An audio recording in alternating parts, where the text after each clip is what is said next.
आज हा अत्यंत दुःखद प्रसंग आहे की मंगेशकर कुटुंबियातील दुसरा तारा आशा भोसलेताई यांचं दुःखद निधन झालेलं आहे। 92 वर्ष त्या जगल्या, त्यातल्या बहुतांश काळ वयाच्या 5व्या-6व्या वर्षापासून संगीताची सेवा केली, ती अखेरच्या श्वासापर्यंत। या देशामध्ये सर्वात वर्सेटाईल गायिका म्हणून जर कोणाकडे पाहायचं असेल तर त्या आशाताई होत्या। आशाताईंनी तोरा मन दर्पण कहलाए अशा प्रकारचं क्लासिकल गाणं देखील म्हटलं आणि त्याचवेळी अतिशय आधुनिक खतुबासारखं गाणं देखील तेवढ्याच लीलया त्यांनी म्हटलं।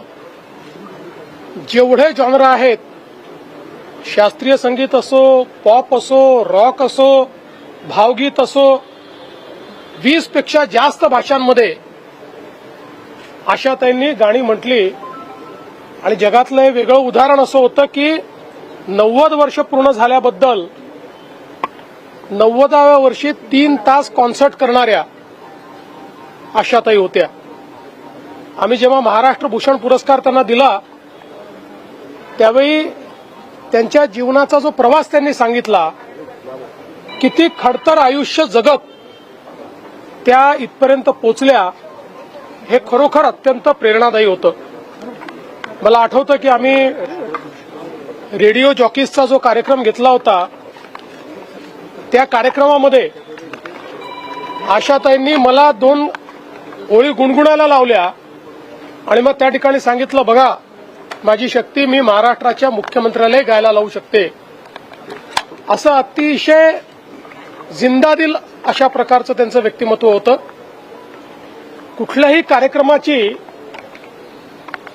त्या ठिकाणी त्या कार्यक्रमाचा प्राण त्या असायच्या आणि सतत आशाताई हसतमुख आणि उत्साहामध्ये 90व्या, 91व्या, 92व्या वर्षी देखील त्यांचा उत्साह वाखाणण्यासारखा होता।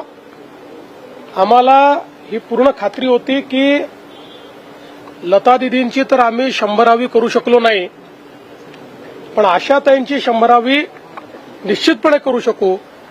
पण दुर्दैवाने काळाने ती संधी दिली नाही। आशाताईंसारख्या सुविख्यात, जगप्रसिद्ध आणि ईश्वरीय आवाज असलेल्या एक आमच्या गायिका आमच्यातनं निघून गेल्या। मी त्यांना विनम्र श्रद्धांजली अर्पण करतो।